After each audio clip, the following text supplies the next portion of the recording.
Good morning, everybody. Let's see. I am Paul Sterling. Good morning.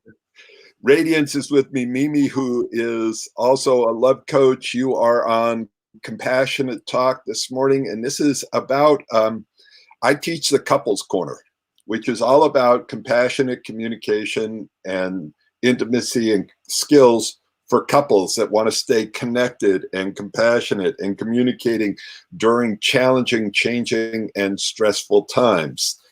I am the author of Argue Less, Love More, a best-selling book, and I have a website called Argue Less, Love More, and it's a great place if you want to go and get support. I am doing this in partnership with Scott Katamas, who has Love Coach Academy, and I'm definitely going to put up a banner for that in a minute so that you can get to know Scott. Scott is the king of empathy and understanding, and he teaches love coaches how to become love coaches.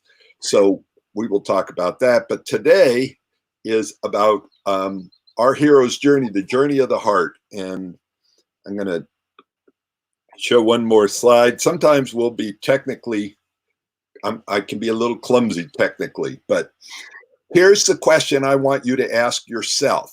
And then I'm going to have Mimi introduce herself. But how we treat each other when we are vulnerable, hurt, afraid, or angry will set the stage for the kind of relationship we create. So that's a statement. What my question to you is what kind of relationship do you want to create, especially during these challenging, changing, and stressful times? Do you want a relationship that brings you closer, that connects you, that makes you feel better about each other and yourselves, or do you want one that's rips you apart? Because since this whole social distancing has started, I have basically taken a half a day off. I know a lot of people have taken many days off, but there's a lot of stress right now, and a lot of couples are needing coaching. So I've been coaching a lot. And we're going to do the best we can in this Facebook Live to give you some tips, tools, and techniques you can use. And at the end of this, I'm going to tell you how you can get more support. If you want private, personalized relationship coaching about issues that are alive for your relationship right now, you can go to either arguelesslovemore.net/support. That's my website. Or you can also go, I'm going to show you both of them. Love Coach Academy. That's Scott Katamas, and he's got love coaches there. So find yourself some support. I'll tell 2 seconds of my story, and then I'm going to hand it to you. I grew up in a Irish alcoholic, recovering Catholic family. My dad was a paradox. He was, if you were family, you were family. He loved you. You stayed at the house. You know, he would do anything for family. And he could be a belligerent, condescending, mean-ass drunk. And it felt like I spent most of my life trying to be good enough and make up, get my dad's approval. And I watched that vulnerability in my household was a sign of weakness. And it's been a transformation for me to look at vulnerability in relationships as a sign of courage and of bravery, not of weakness. So my first real initiation to the world of personal growth with a guy named Tony Robbins. And I started staffing for him, and then I started working from him. He was my boss, and I can look at my life before Tony and after Tony. It was transformational. And then there have been other people. Byron Katie was transformational. Marshall Rosenberg, the creator of nonviolent communication, was an amazing turning point in my life. So that's me. I have been coaching couples for 25 to almost 30 years. And what they say is you teach what you need to know. And in this lifetime, I've chosen to teach about relationships because that seems to be a place that I need to know the most. I've gone through 1 divorce, 4 broken engagements, and each time I learn something more about myself, and I have a choice to either shut down, to get smaller, to pull away, to stop risking, or to lean in and to be more vulnerable and to love harder and love more. So that's my journey here. What's your journey, Mimi? And Yeah. Thank you, thank you, thank you. First, I want to acknowledge something. Well, when people are typing, we will answer the questions. That's why we may be looking down and to the side just to address your comments. So thank you for that. Paul, I'm so grateful to be on here with you today. I too have been not only learning and loving and going deeper within myself, but also in relationships, and also to help and coach people over the past, well, lifetime since I was little. But professionally, probably the past 20 some years. And I've mainly done it through music. So some of you may know me as Mimi Burns. And then as a love coach, I'm known as Radiance. So for me personally, I partook and started to create a new story within myself when I was in my 20s. And the idea was that there's 2 roads. There's the road of bitterness, which many people know. I consider it mathematical as the least common denominator. It's easy. It's like a clear angst. Is this, wow, I don't really have resources. I don't really have boundaries. My anger is just bitterness, and that's where it stays. And I was in there for an extensive period of time after a major breakup. And I wrote some phenomenal material from that tiny little piece. But the other end of the road. So hold on. Wait. What you just said, I just want to, this is a choice that we all have. And I'm going to just tap into what you said and keep you going in a second. Yep. But this is the planet. We all get wounded. So what you said is really important. We all get wounded. The question is, do we get better or do we get bitter? Mm-hmm. And I just wanted to slow down and think about that for a second, because you just, like, you nailed the choice that we all have. Yeah. In life. Do we want to get better or do we want to get bitter? And you chose better, and then for a while bitter too. Yeah. And I want to hear people's comments as we're talking. So comments on, can you relate to better and bitter? And what are your relationship issues that are coming up? Now we're confined with each other. And so what are the relationship issues coming up? So I want to hand it back to you, but this is interactive. That's what we love about the live. You can paste your comments in, you can ask your questions. We will answer as many of them as we can. So back to you. Thank you. So again, in addition to that, yes, I do welcome, like, do you understand? Are you with me? Is it landing with you? So what I knew from my childhood was to stay protected. That was like my number one goal, was to stay protected. And the way that I got to stay protected was when people are like, "Are you okay?" I'm like, "I'm fine." You know, can I hold you right now? I'm like, I don't want to be touched right now. I'm fine, you know? And versus what I really wanted, you're there. Yeah. So what I really wanted was what I didn't know how to ask for. And that really landed with me. I didn't know how to ask for vulnerability, because vulnerability equaled weakness and equaled, even bigger, letting people in, which was super scary. So I'm going to, hopefully you can handle my interruption. Yeah, go. But I want people to relate to, how many of you can relate to what you said? Like, even I'm fine, and, not being vulnerable, that, just, we push away what we actually want in relationships, and it ends up being a pattern that we have, and there are hundreds, if not thousands, of things that influence and impact your relationship. But there is one thing that runs it. And this, I just taught a course with Heidi Love last weekend, and I'm like the mad professor of relationships. Excuse me, I had a cat walk through. And it's about your habits, patterns, and your beliefs that run you. And it's like listening to your beliefs. And we all have different beliefs around relationships, and they come from when we're a little kid. Yeah.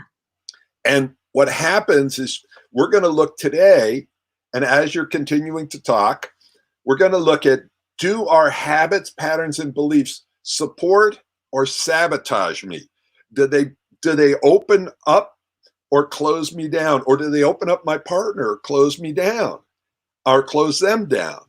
Yeah. So, and I'm going to use the other term, lean in or lean out. We'll probably do some role plays on this. Lean in, it's like, do they lean in when you're talking? Do they want to hear you? Or do they back away and go, holy shit, leave me alone?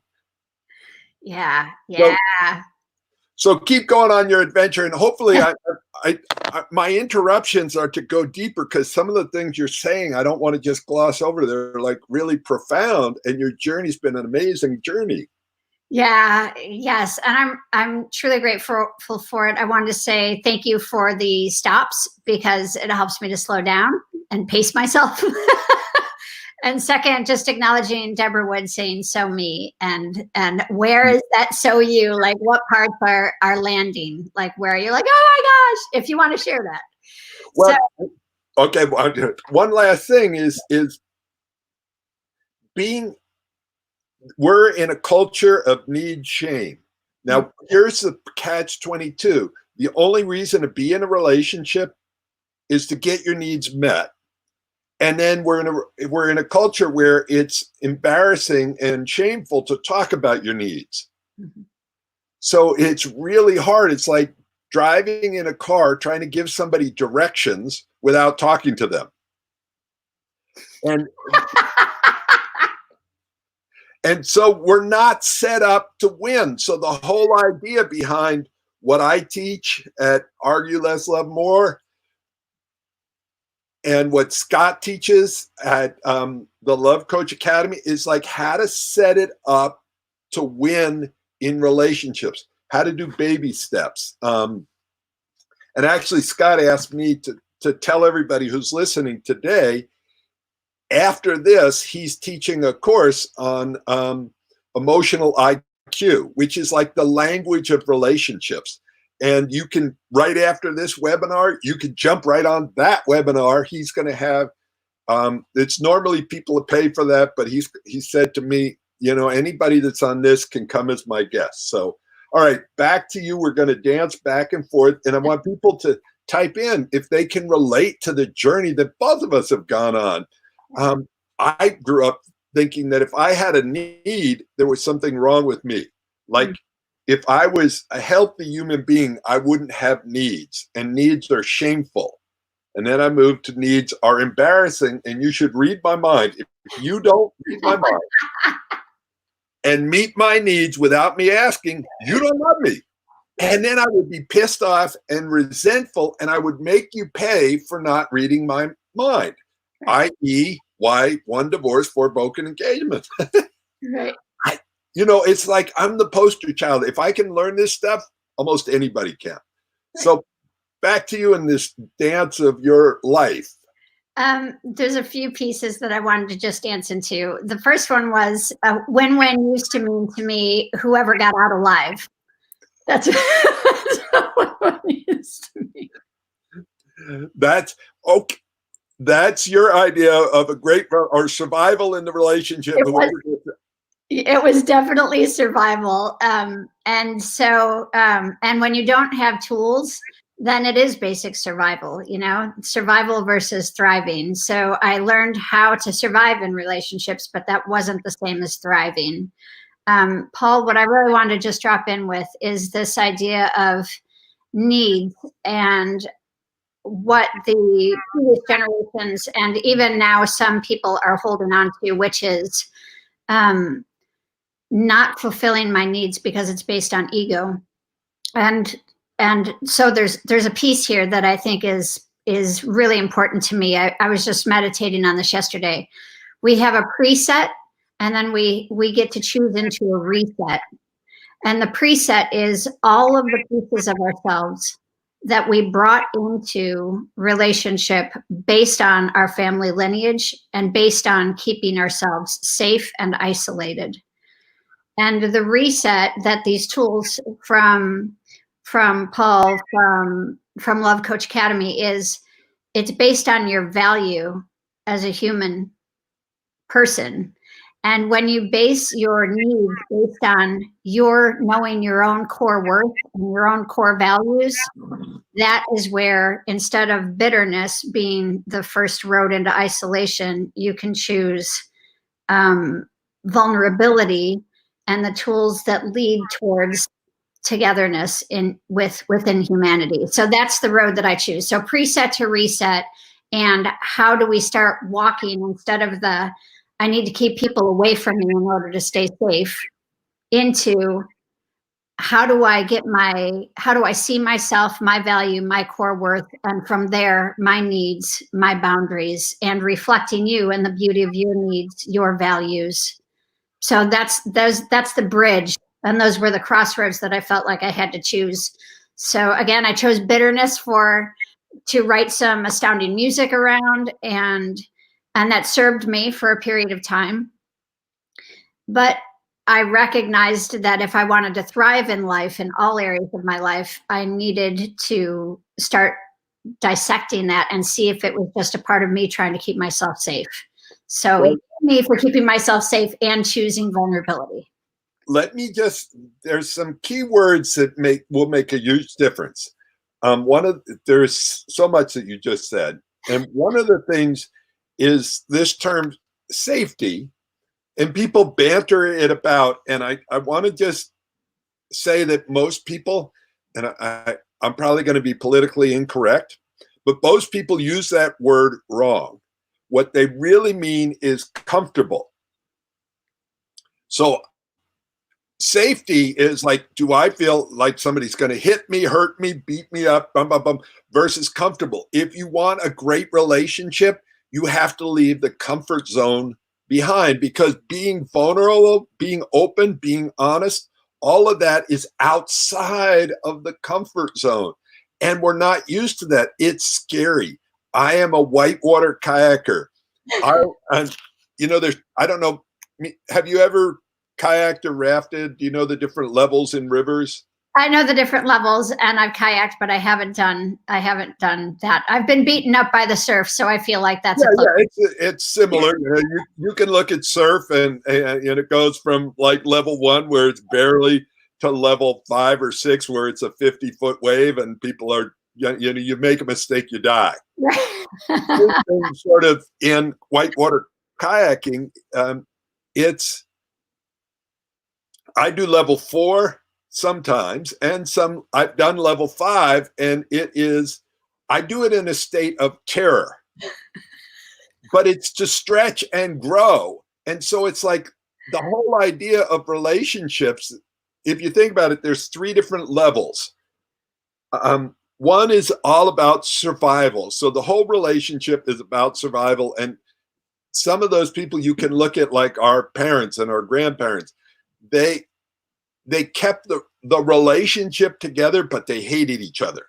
Like this, it was almost like there was this third entity, that the relationship was more important than anybody else.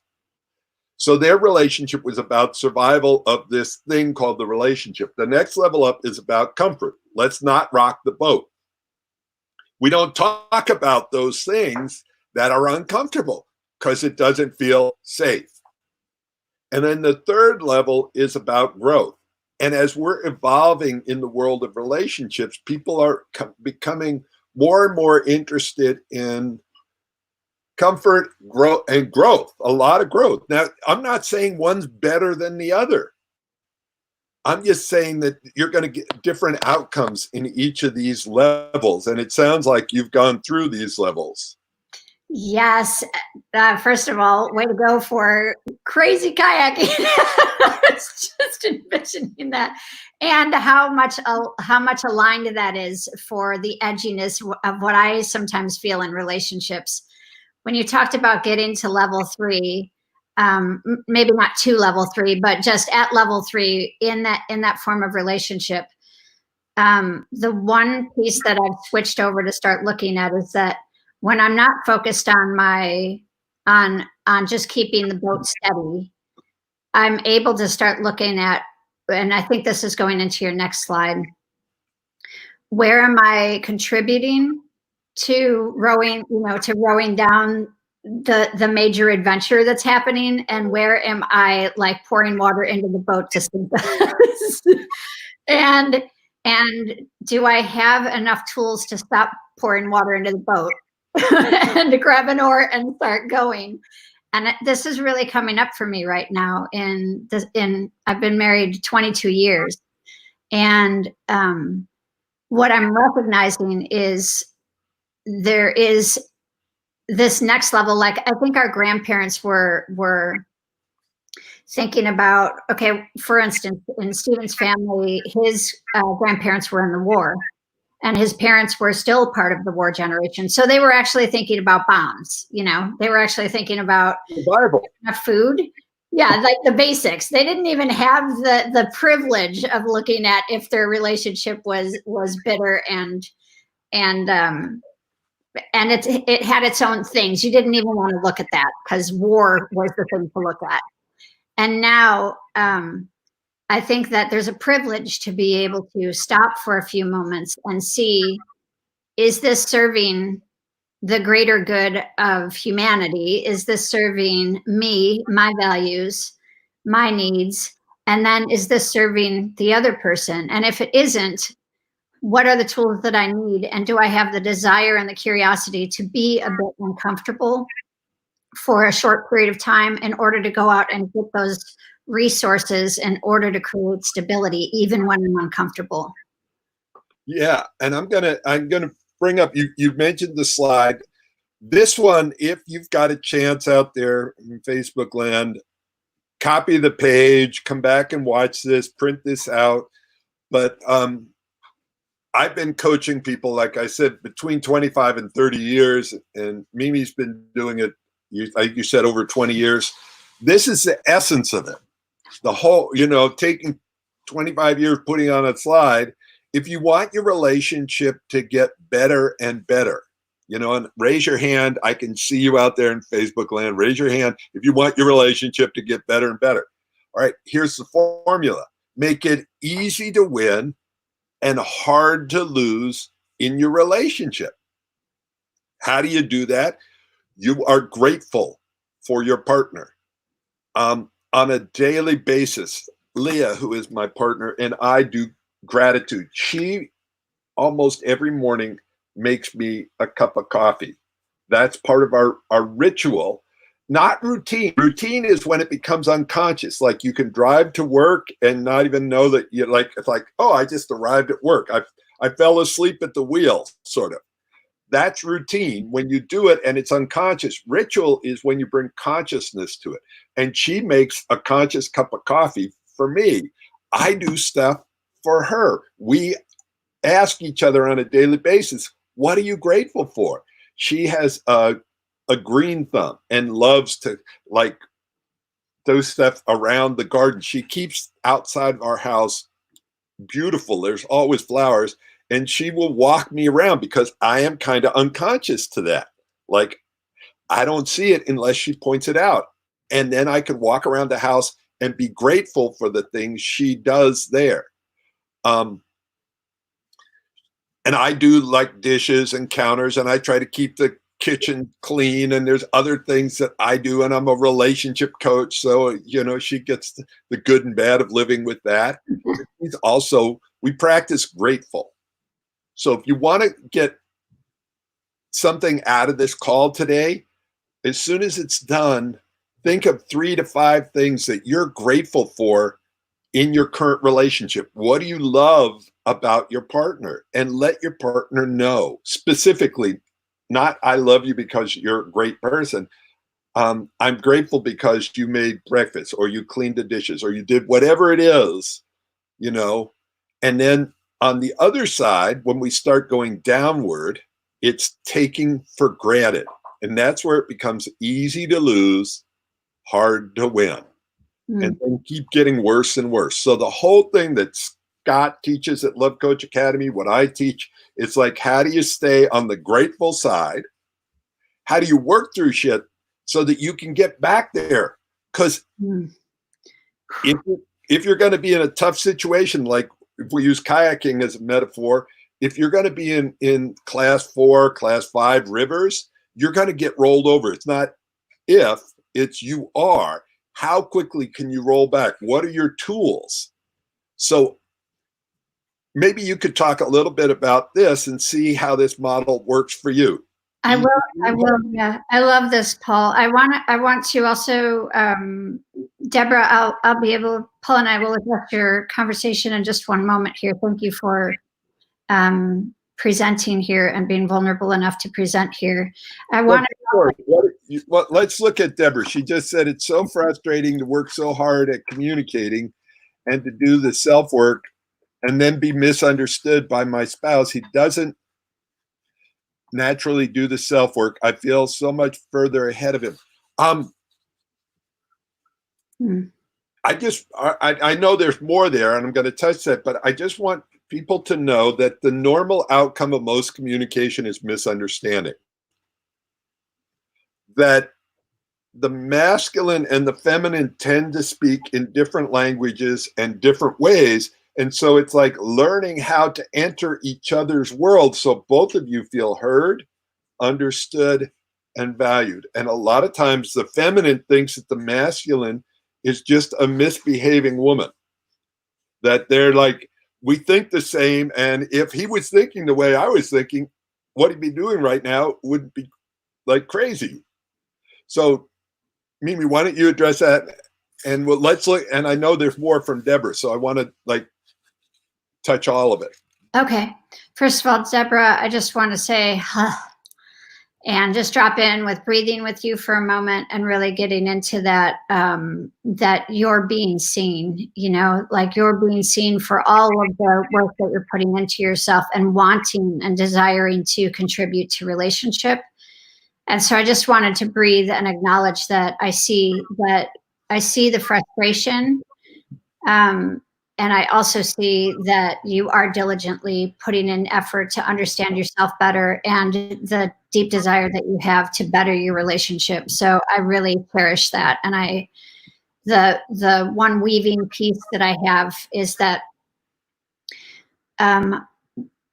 one thing that I recognized this morning, because I also do a lot of gratitude work, was the shift. Like, how do we see, if you go to Love Coach Academy, Paul, I will send this over to you, but the About section has all of these, it's called LCA docs, and it has like character strengths, character values.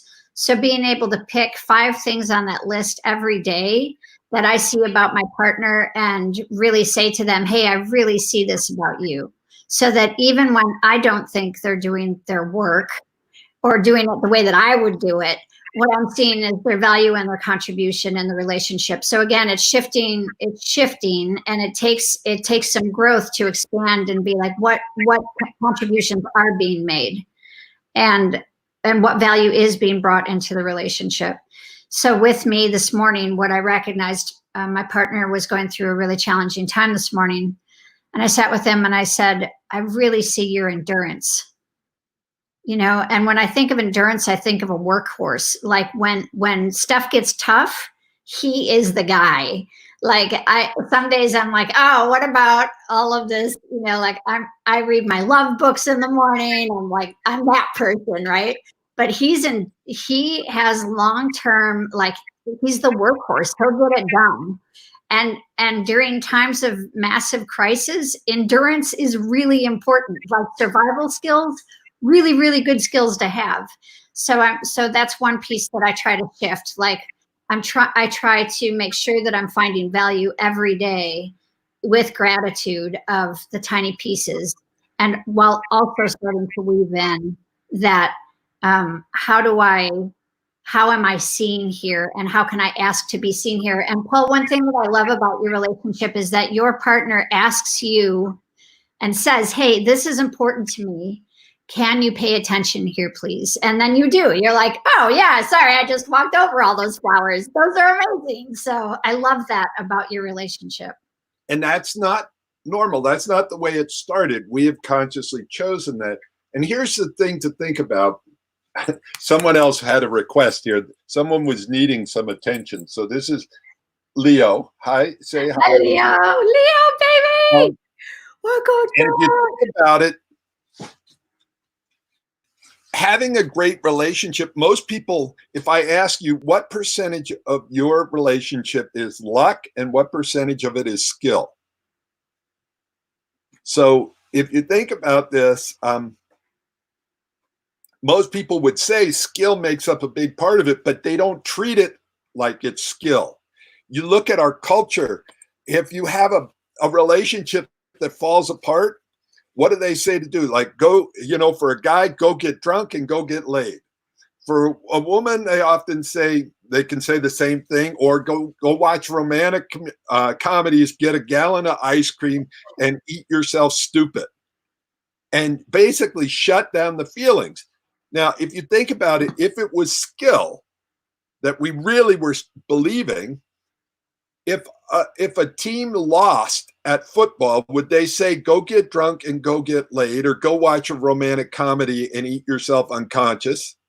No, they'd say, go practice, go learn what you need to learn, go do push-ups, go build your skills. And what this is behind me, and I don't know if you can see it, but these are the 7 skills that most people need to create a remarkable relationship and get out of this culture of like happily ever after. If I just find the right person, then I don't have to work on myself. Then I don't have to be, skills. That's like saying, if I just join the Super Bowl team, then I can quit going to practice. No, you join the Super Bowl team, you're going to practice harder than ever. That makes sense. So here are the skills. And see, the thing is, if you got in a relationship with somebody like me, like Leah, like Mimi, you better bring your skill levels up because it's going to be challenging. So effective communication. Now, I wanted a sexier name rather than effective, but it's effective or not effective. It's making friends with your needs. It's learning how to turn conflict into connection, because we all have it. What you brought up earlier is about our wounds and triggers. How do we get better, not bitter? Every relationship's going to have breaches of trust. There are going to be places where we break our agreements. How do you rebuild trust? And the most important part of trust is not, do I trust you? That's a good one. But the most important thing is, do I trust me in a relationship with you? Am I going to give up on my boundaries, on my needs, on what I value to be with you? Can I keep my boundaries and still be with you? The 3 shades of intimacy: physical, emotional, sexual intimacy in a relationship. And how do you deal with differences, difficulties, and decisions? This is all skill-based. Anything you want to say about that? Absolutely. Any one of those could take a lifetime of full study, and there would still be more to learn. In the great effort of love and knowing ourselves more, knowing our values, having that reflected in relationships. What I've come to recognize is that I've been looking at these things since I was 18. I'm now 48, and I'm in a place of, there's still so much wonder and curiosity that I have in those spaces. And when I fortify it with gratitude, then it's a much different mindset for me, because my foundation is about, I'm not coming from a place of maliciousness. I'm coming from a place of benevolence, of really wanting and desiring deeper connection, and that I will do what it takes in order to show up. And I so used to think that it was about, if only my husband would show up and do this work, then we would be fine. And see, I even have an emphasis behind the way that I say it, and my hands are a little bit crazy. Look at, if everybody in Facebook land, look at what is your comment, if only. And a lot of times when I coach couples, and I coach couples all around the world on Zoom, and it's like they come in, and the first thing I say is a problem clearly defined is a problem half solved. And a lot of times when I ask them what they think the problem is, they're sitting next to me. I'm just here because I want to make sure they showed up for coaching. Right. Right. And there's no power in that, right? It's like all about this other person. Yeah. So the whole idea is if you don't agree on the problem, you won't agree on the solution. And if you describe your partner as the problem, then you're going to have a hard time getting any agreement with them. Yeah. So it's not the partner's the problem, is I don't know how to communicate with my partner in a way that makes them want to listen. So I'm going to bring up, there is something I call the ROS, which is your relationship operating system. And there we go. And it starts with this. Everybody on this call wants different results in their relationship. They want something to happen that's not happening. They want their husband, wife, partner, lover to change and either do something they're not doing or stop doing something. So what controls what people do, the results they get, is the actions they take or don't take. So your actions control your results. And if you want to change your results, you have to change your actions. So what controls your action is your beliefs. Now, here's where it gets tricky. So if you get hurt as a young child, you grow up in a family where there's a lot of abuse. Like in my family, my mom was, she was a vulnerable one. She shared her emotions. She still does. It's like she could cry at a commercial, but it's not like she's weak. She's an incredibly strong, amazing woman. And she's very connected to her feelings. And, but that was looked down as a weakness in my family. My dad's expression was, the best defense is a strong offense. That might be good in football, but that's not good in family. So that was his belief. What kind of action did he take? What kind of results did he get? And what I want people to think about is this is a belief about beliefs. What is a belief? A lot of people think that's who I am. I was born with this belief. I'll die with this belief. No, it's not true. You were born and then you created beliefs. And all a belief is a story you tell yourself with a level of certainty. So you can tell yourself a story. Men are, women are, relationships are. If I'm vulnerable, that means. And it's so you start to like understand your ROS, your relationship operating system. And the other part of this is if you want to make a change in it, oh, my slide didn't work exactly right. It's your vision. So you can create beliefs based on your vision. How do you want your relationships to be? Is this easy? No. Is it simple? Yes. So it's like if you want to get in shape, you want to lose weight and get in shape, what are 3 things you need to do? So what are 3 things you need to do? Nutrition. So eat better. Yep. Eat less. Yep. And what else? Exercise. Exercise. There you go. That is really simple. And we live in a country full of obese people. Yeah. So why? Because it's simple, but not easy. It's simple to have a great relationship, but it's not easy. Because you've got to do the work that's uncomfortable, getting out of your comfort zone. Right. One piece that I recognized, thank you, Paul, that was really beautiful. One piece that I recognized was, especially like those first, I remember being first married and we were, this was around the time that we were touring and I was in this place of, Stephen asked me, you're always so critical of everything that I do. And And what was funny was that in my brain, I probably said less, like I probably had 30 things on my brain, but I only said one of them. And so I was like, wow.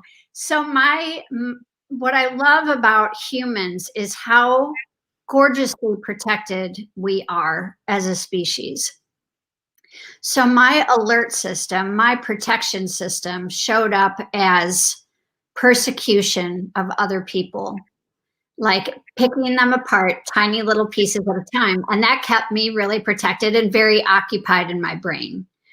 And from that, I didn't really get to enter relationship because I was so busy picking them apart all the time. I'm like, there's that and that and that and that. And if you fix all of those things, then I might show up. Right. Yeah. So So yeah, go ahead. I want you to follow up, but I'm going to give a framework so people can look at this. And if you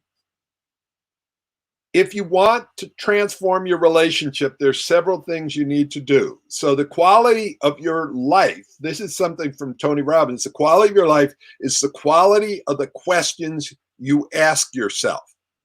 And so if I ask Mimi different questions here, it's going to change her focus in the direction she's going.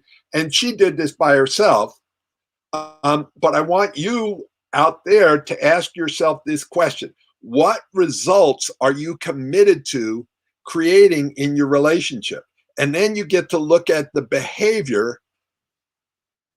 And these are questions. So I'm going to tie into exactly what you were just saying. Like, so let me ask you, what result were you committed to creating? Originally, I was committed to self-protection.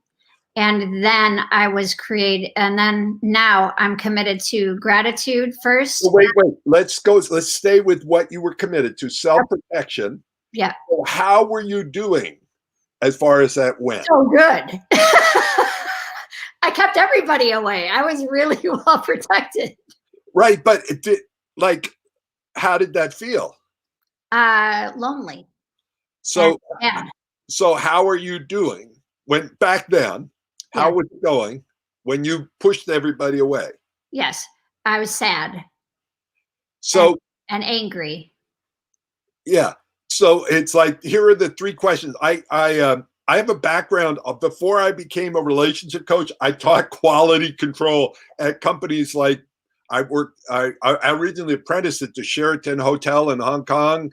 I would travel around the world. My route was Albuquerque, New Mexico, where I was the top paid consultant for the city of Albuquerque. I was a professional problem solver. So when government or business had a problem they couldn't figure out, I would go in, and we were paid $10,000 a week to go in and help solve problems.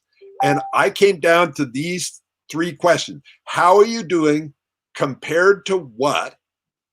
And the third one is, what are you going to do about it?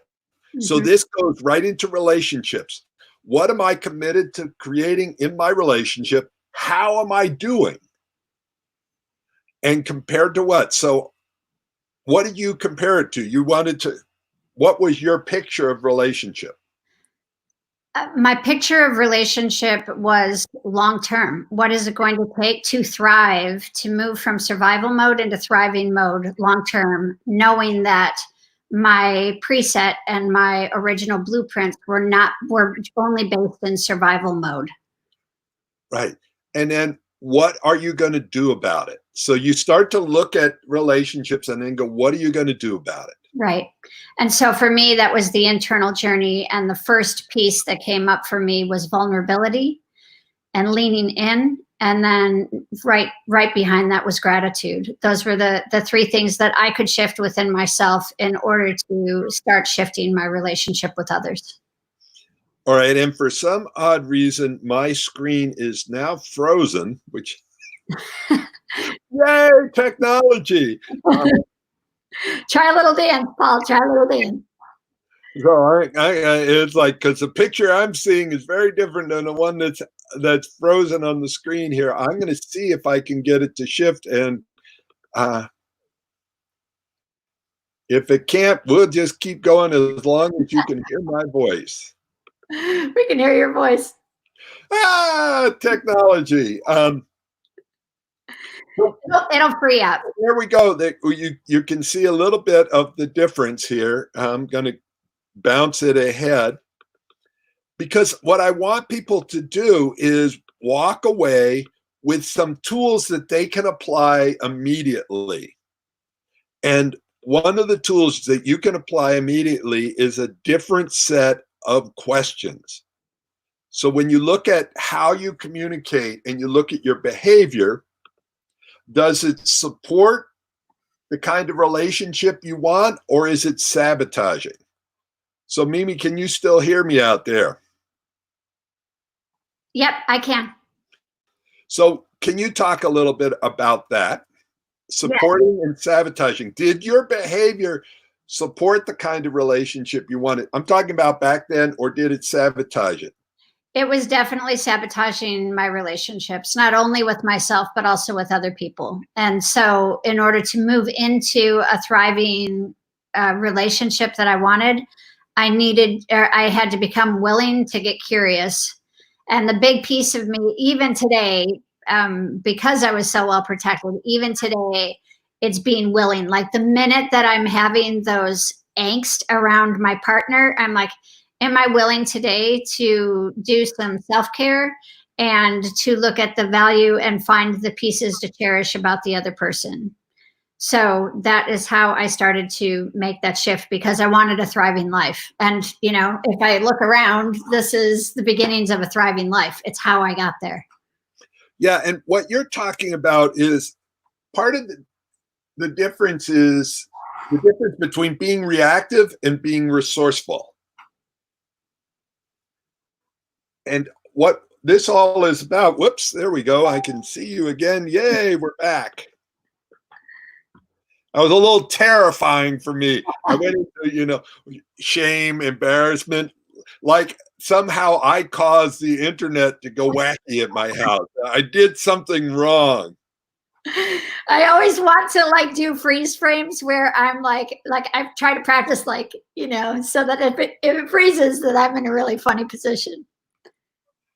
Yeah. Okay. And then Deborah, I love that you're interacting with us. We love each other so much, and I think that's so sad. It's become so hard to show the love in the way that the way each other needs to be loved. This is a critical part of this, because most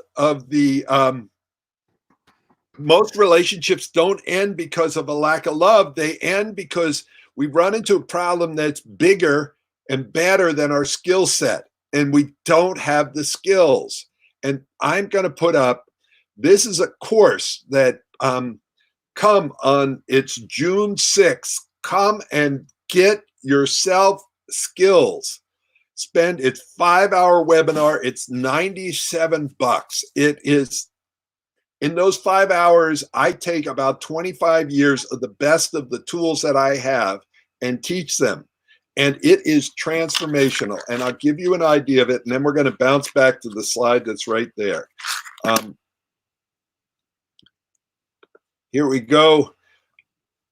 I was going to teach. I taught in prison for 8.5 years. I volunteered and taught inmates, minimum to maximum security, men and women inmates, the tools that I teach couples, the communication tools, all of this stuff. And I was on my way to teaching, and I had a piece of bacon stuck in my teeth, and it was like irritating. And I was I tried my fingernail. And you ever have something little like a mosquito or something that just irritates you and you can't stop thinking about it? So then I grabbed a business card, and I'm wedging the business card in between my teeth, and it got all wet. And so what do you think happened? Laughter. What happened is the business card broke off in my teeth because it was wet and soggy. So now I had business card and bacon stuck in my teeth. And how this applies to relationships, this is critical. Like, it's not just a little bit, it's critical. If you use the wrong tool, you make things worse. And people say, oh, if you only communicated. No, no, no. He's trying to save you by not communicating, because sometimes the more you communicate, the worse it gets, because you're not having effective communication tools. You're Yep. making each other BSW, bad, stupid, wrong. So I pulled over and I found one of these. Can you see what that Yes. is? Quick With a toothpick. How long did it take? moment. It took it took seconds. That's why having a good relationship coach, sometimes I help people, they've been working on a problem for years and it only got worse. And they said, we cannot solve this. And I said, well, let's see. Yeah. And with the right tools, or I should say effective tools, it can be done in moments, or hours at the most. And so it get yourself a toolbox that makes the difference. Yes, I absolutely 100% agree with you. Like, just because you want the person to talk more doesn't mean that that's going to serve your relationship. Just because you want them to communicate more does not mean that that's where you're actually going to go. So the fact that maybe your partners might be quiet and not speaking might actually be really beneficial while you go out and resource and get the tools that you need. And hi to Isabella from Scotland. Just an FYI, Paul, my thing is at like 3%. So if I go and magically disappear, that's where I've gone. Okay, I hear that. So what you're saying there is like the tools on the left side of the screen, if you have the effective tools, they support your relationship rather than sabotage it. It causes your partner to lean in when you communicate rather than lean out. If you're using BSW, bad, stupid, wrong, shame, guilt, partners will lean out rather than lean in. Or if your partner's doing that with you, you're going to lean out. Yep. What causes you to open up versus shut down? These are all powerful tools, but it takes some mastery. It's like if you want to, if you look at someone who's great at art or great at music or a great dentist or a great lawyer or a great mechanic, a great doctor, they have mastered these skills. They did not, just one day wake up and say, oh, I want to be a surgeon. Let me, come over here. I've got a book. I read one book and I'm going to be a surgeon. Right. No, it's an ongoing commitment to mastery. Mimi's talked about how long she's been focused on it. I've been doing this I started getting trained by Tony Robbins 40 years ago or something like that. Maybe it's 35 years ago, a long ass time. So how important is your relationship? And I'll tell you how you can tell whether something's important to you. Look at your calendar and your credit card charges. Where do you spend your time and your money? Let you know what's important to you. Sometimes we say relationships are important and then we don't invest anything in them. Yep. And then we wonder why they fell apart. And then we invest a ton of money in the divorce attorney or in the separation or in all of those things.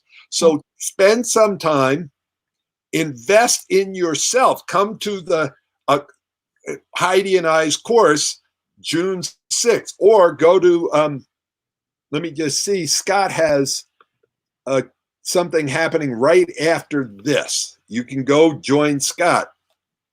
Scott Katamas from Love Coach Academy. And he's talking about emotional IQ. So if you can write that down, that's a Zoom call. And learn about your emotional IQ, because what we're teaching is the language of love. So Mimi, do you speak any other languages? Yes. Well, I'm on tour. I speak Italian, but don't ask me to speak it right now. Lei capisce l'italiano.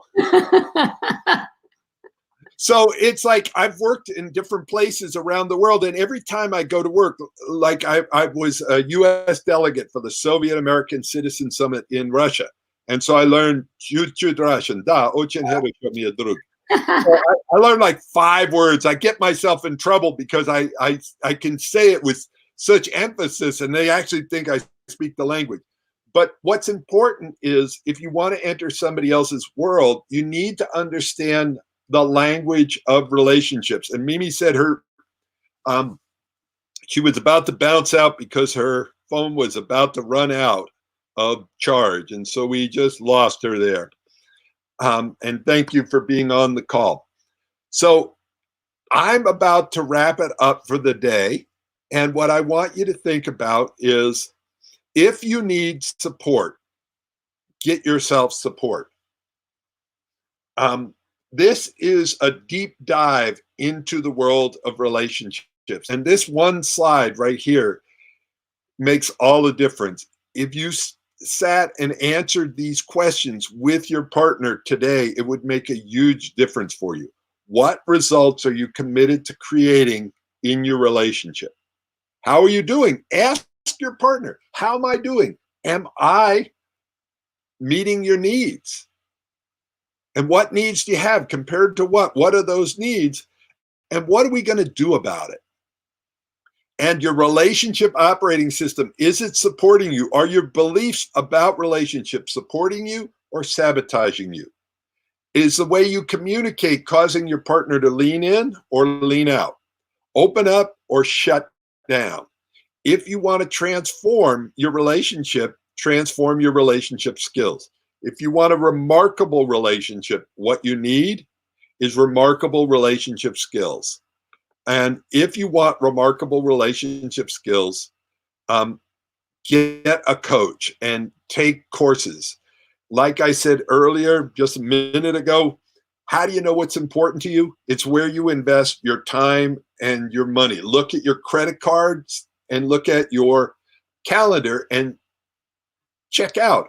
Are you committed to creating a remarkable relationship, or are you dabbling? Mastery is the process of being committed to to doing anything. Mastery is a commitment to keep growing and learning.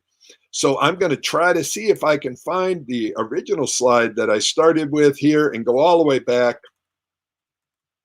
to the beginning, because how we treat each other, this is it right here. So how we treat each other when we are vulnerable, hurt, afraid, or angry will set the stage for the kind of relationship we create. What kind of a relationship do you want to create? Hopefully, we have supported you in doing that today. Thank you for all your comments. If someone you think can get something from this call, have them share this with them. Watch it, rewatch this. This is the kind of call you might want to watch 3 or 4 times, take notes. If you want support, I do breakthrough sessions where you can go to arguelesslovemore.net/support. It's $197. We spend an hour to an hour and a half on the call. People say that call has been more effective for them than 3 years of therapy. Why? Because we do a survey in advance. We dive deep. We look at what skills that you need to turn your relationship around. So thank you so much. And thank you, Deborah and Isabella and everybody else that was on the call. We totally appreciate it. And it's like, yes, Deborah said something about, it's like this is your relationship toolbox. And these tend to be the problem people have in relationships. And so what makes a tool great is a great tool solves a big problem. So effective communication, that's one of the number one tools. Being able to name and negotiate your needs, an incredibly important tool for your relationship toolbox. How do you deal with conflict and turn it into connection? How do you deal with your wounds and triggers so people get better, not bitter? How do you rebuild trust? Because in any relationship, trust is going to be broken. How do you create intimacy? The 3 shades: physical, emotional, sexual intimacy. And how, this is especially important right now, how do we deal with differences so that you feel connected? So I want to thank my coaching partner today, which was Mimi Radiance. She ended up having to bounce off because it ran out of battery. And thank you all for being on this call. If you want personalized private coaching, you can go to arguelesslovemore.net/support, or you can go over, and there's the last thing I'm going to share, is you can also go over to Love Coach Academy and find a coach there. If I'm not the kind of person you want to coach, find a coach that supports you in the way you want to be supported. We do these calls every day at 9 a.m. Pacific time and at 6 p.m. Pacific time. And you can find out information at Love Coach Academy, and that you can find out the links. So I'm teaching them, Scott's teaching them, Debbie's teaching them, other Love Coach Academy people are teaching. Get support. We're here to support. I focus on couples. So we work with couples. We work with roommates, people who are right now socially distancing and they're by themselves, or families.